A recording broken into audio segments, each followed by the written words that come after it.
જોઈએ તો આજે લોનના ગ્રાહકોને રાહત મળી શકે છે।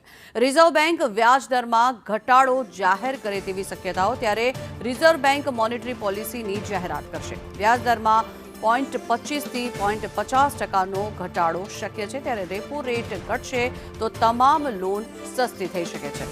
Home loan, auto loan, personal loan પણ સસ્તી થઈ શકે છે। ત્યારે દેશમાં ફુગાવામાં સતત ઘટાડો થઈ રહ્યો છે, ત્યારે એપ્રિલમાં રેપો રેટ 0.25%નો ઘટાડો કરવામાં આવ્યો હતો।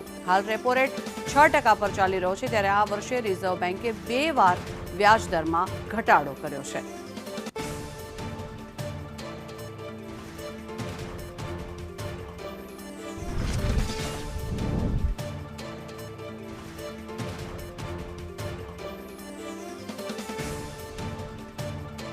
તો લોન ધારકોને રાહત મળે તેવી શક્યતાઓ જોવામાં આવી રહી છે। રિઝર્વ બેંક દ્વારા પહેલા પણ 2 વખત વ્યાજ દરમાં ઘટાડો કરવામાં આવ્યો છે, ત્યારે ફરી એક વખત આરબીઆઈના વ્યાજ દરમાં ઘટાડો થાય તેવી શક્યતા